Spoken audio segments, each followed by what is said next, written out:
Hi guys, welcome back. I'm Dr. Sandeep Tiwari and I welcome to you to online classes. Guys, in today's video I am going to discuss with you a poem that is written in sonnet form.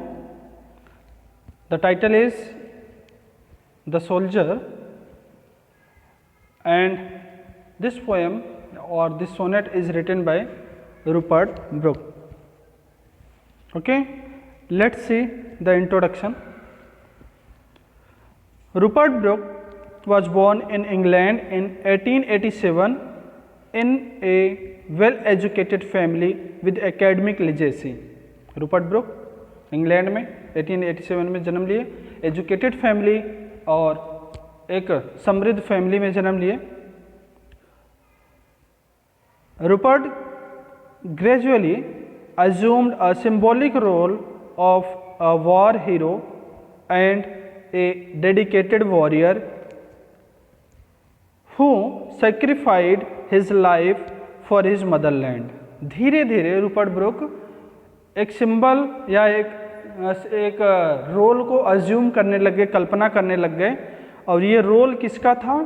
Role of war hero. एक युद्ध में hero का role था या युद्ध लड़ने वाले व्यक्ति का रोल था, जो कि डेडिकेटेड वॉरियर था, मतलब सब कुछ न्यौछावर करने वाला था. हु सेक्रीफाइसेस, जिसने सब कुछ बलिदान दे दिया या सब कुछ त्याग दिया अपने मदरलैंड के लिए. तो धीरे धीरे रूपर्ट ब्रूक अपने मन में एक वॉर हीरो की इमेज बनाने लग गए. ऐसा हीरो जो अपने मदरलैंड के लिए, अपने देश के लिए अपना सब कुछ न्यौछावर कर देता है, ऐसा एक इमेज उनके माइंड में बनने लग गया. Brooke is remembered as a war poet. Brooke को वॉर पोएट के रूप में जाना जाता है. Rupert is mainly known and admired for his 5 war sonnets. और रूपर्ट अपने 5 वॉर सोनेट्स, युद्ध के ऊपर जो 5 सोनेट्स लिखे हैं, उसकी वजह से कुछ ज़्यादा फेमस हुए हैं या उन्हीं की वजह से ये ज़्यादा जाने जाते हैं. The soldier is the best and finest of all दो सोनेट्स. जो आपके कोर्स में ये जो सोल्जर नाम की पोएम है, ये उन 5 सोनेट्स में से सबसे ज़्यादा फाइन है और बेस्ट है. The poem has a patriotic approach. और इस पोएम में हमें देशभक्ति की भावना देखने को मिलती है, patriotic. The thought of a soldier towards his motherland with his immense desire to sacrifice his life is also reflected in the poem. इस पोएम में एक सोल्जर जो अपने मदरलैंड के लिए, अपने देश के लिए क्या सोचता है और उसकी एक तीव्र इच्छा कि अपना सब कुछ न्यौछावर कर दे, सब कुछ लुटा दे अपने देश के लिए, अपनी माँ के लिए या धरती माँ के लिए, उसको भी इस पोएम में दिखाया गया है या उसके बारे में भी इस पोएम में बात किया गया है. आगे देखते हैं. His poems appeared in 1911 and 1914 and other poems in 1915. Rupert Brooke ने जितनी भी पोएम्स लिखी हैं वो 3 टुकड़ों में आई हैं लोगों के सामने. कुछ पोएम्स 1911 में, कुछ पोएम्स 1914 में और कुछ पोएम्स 1915 में. दो the volume of his poetry is comparatively very small.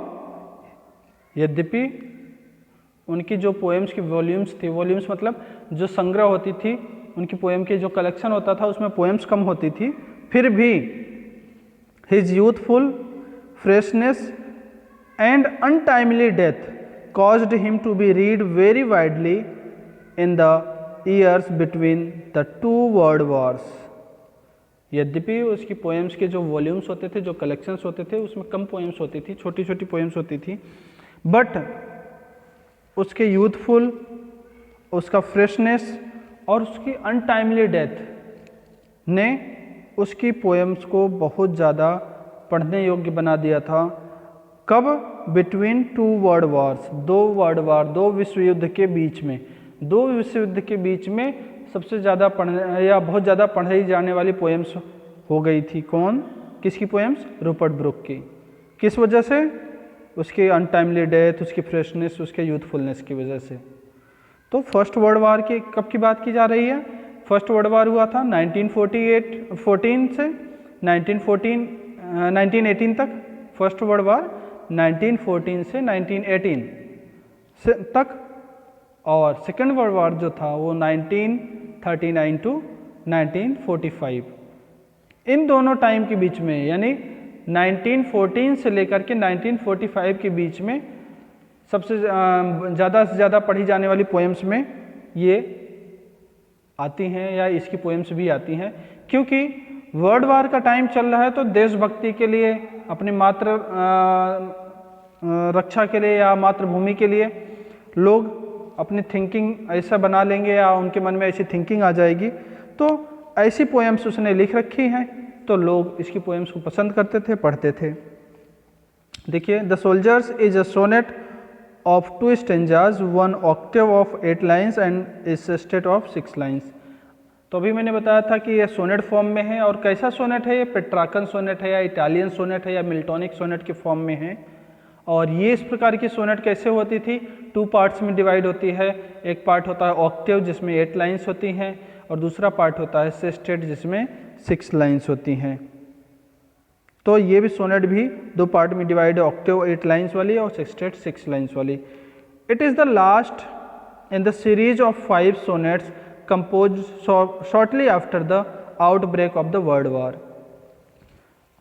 प्रथम विश्व युद्ध, फर्स्ट वर्ल्ड वार की बात करें, जब ये छिड़ा था, मतलब 1914 में, 1914 में जब प्रथम विश्व युद्ध हुआ, उसके बाद जो उसने 5 सोनेट्स लिखे हैं, एक सीरीज लिखा है 5 सोनेट्स के, उन 5 सोनेट्स की सीरीज में ये उसकी लास्ट पोएम थी। The soldier is about the probable death of a soldier, but the poem has little do with dying. ये जो पोएम है द सोल्जर, ये किसके बारे में है? एक संभावित मृत्यु, किसी सेना के या सैनिक के संभावित मृत्यु के बारे में हमें बताती है, जबकि रियलिटी में इस पोएम में मृत्यु से संबंधित कोई बात नहीं है, मतलब मृत्यु जैसी चीज दिखाई नहीं गई है। The tone is uplifting and idealistic but also self sacrificial. ये जो टोन है इस पोएम का, अपलिफ्टिंग उच्च है, आइडियलिस्टिक आदर्श है, और साथ ही साथ एक आत्म बलिदान वाली फीलिंग भी रखने वाला है। मतलब पोएम की टोन एक आत्म बलिदान वाला भी है, एक उत्कृष्ट भी है, और आदर्श टोन भी है। There is a sense of romantic inevitability about privilege and duty of dying for one's country. ये पोएम किसके बारे में हमें बताता है? अबाउट द प्रिविलेज, जो अवसर मिला है, और duty of dying for one's country, और एक व्यक्ति जो अपनी ड्यूटी के लिए, अपने देश के लिए मर जाता है, अपनी ड्यूटी पर अपने देश के लिए मर जाता है, इसके बारे में बताया गया है। मतलब इस पोएम में एक व्यक्ति को अपने देश में क्या क्या अवसर मिले हैं, क्या क्या फ़ायदे या क्या क्या खुशियाँ मिली हैं, और साथ ही साथ वो अपने देश के लिए कैसे ड्यूटी निभाता हुआ मर जाता है, इसके बारे में भी बात की गई है। Feeling of patriotism and nationalism give its nobility.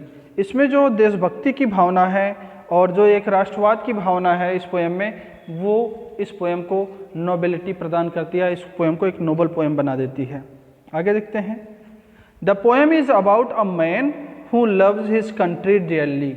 ये पोएम किसके बारे में? एक ऐसे व्यक्ति के बारे में जो अपने कंट्री को, अपने देश को बहुत ज़्यादा प्रेम करता है।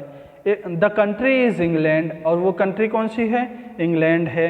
He believes that if he should die in a far away battlefield, that people should remember of him only that he was English। वो कहता है कि अगर वो मर जाता है दूर कहीं या दूसरे देश में, युद्ध के मैदान में दूसरे देश में अगर वो मर जाता है, तो लोग उसे ज़रूर याद करें या लोगों को उसको याद करना चाहिए, क्योंकि वो एक इंग्लिश मैन है, एक इंग्लिश सोल्जर रह चुका है। The poet admires England and expresses his gratitude to it. Poet जो है इस पोएम में इंग्लैंड को एडमायर भी करता है और उसके लिए अभिवादन भी प्रकट करता है। किस चीज़ के लिए एडमायर करता है, क्यों अभिवादन प्रकट करता है? क्योंकि इंग्लैंड ने उसको बहुत सारी चीज़ें प्रदान की है। इंग्लैंड की धरती में उसने जन्म लिया है, इंग्लैंड की इन्वायरमेंट में उसने सांसें ली है, अपने डेवलपमेंट को देखा है। तो वो इंग्लैंड को क्या करता है, एडमायर भी करता है और अपना ग्रेटिट्यूड भी एक्सप्रेस करता है इंग्लैंड के लिए। आगे देखते हैं। The poet is describing about some foreign land which is the part of England and on which he will be buried after his death। इस पोएम में वो किसके बारे में बताता है? एक फॉरेन लैंड के बारे में, एक विदेशी धरती के बारे में बताता है, जहाँ पर which is a part of England, जो कि इंग्लैंड का ही एक पार्ट है, and on which he will be buried after his death, जो उसके मृत्यु के बाद उसको वहाँ दफना दिया जाएगा। मतलब इस पोएम में वो एक ऐसी धरती के बारे में बात करता है जो इंग्लैंड का ही एक हिस्सा है, जिसको प्राप्त करने के लिए युद्ध होता है और वहीं उस धरती पर उसको उसकी मृत्यु के बाद दफना दिया जाता है या दफना दिया जाएगा। आगे देखिए। In the sonnet the thought is that whatever a man who dies for England is buried, that spot is forever a part of England। England डी इसमें गायब, बच्चों ध्यान रखना। तो कहता है in the sonnet the thought is, इस सोनेट में जो थॉट है ना वो ये है कि वॉट एवर अ मैन, व्यक्ति कोई भी हो, कोई भी व्यक्ति हो, who dies for England is buried, जो इंग्लैंड के लिए मरता है और जिसको दफनाया जाता है कहीं भी, that spot is for ever, वो जगह हमेशा के लिए किसका हिस्सा हो जाता है? इंग्लैंड का हिस्सा हो जाता है। मतलब पोएट की थिंकिंग क्या है कि वो इंग्लैंड का निवासी है, वो एक इंग्लिशमैन है, इंग्लैंड का निवासी है, और अगर वो दूसरे देश में दूसरी धरती पे मरता है और वहाँ दफनाया जाता है तो वो धरती या वो जगह इंग्लैंड की हो गई। कहने का मतलब वो इंग्लिशमैन है, इंग्लैंड का है, इसलिए वो धरती भी इंग्लैंड की हो गई जहाँ वो दफनाया जाएगा। The same idea is repeated in the poem again and again. यही आइडिया या यही थॉट इस पोएम में बार बार रिपीट हुआ है। Thus the sonnet expressed an English soldier's patriotism and his fervent love for his country. इस प्रकार से ये जो सोनेट है किसके बारे में एक्सप्रेस करता है या क्या चीज़ हमारे सामने प्रेजेंट करता है? एक अंग्रेजी सोल्जर के देशभक्ति को दर्शाता है और उसके तीव्र प्रेम को या उसके आर्डेंट लव को भी दर्शाता है अपने देश के लिए। The rhyme scheme of the sonnet is ABAB CD EFG EFG। तो मैंने अभी बताया था आपको कि ऑक्टेव और सेस्टेट में बटी हुई है, तो ABAB फर्स्ट 4 लाइन, फिर अगली 4 लाइन की राइम स्कीम हो गई CD और लास्ट जो 6 लाइन्स हैं उसकी है EFG EFG।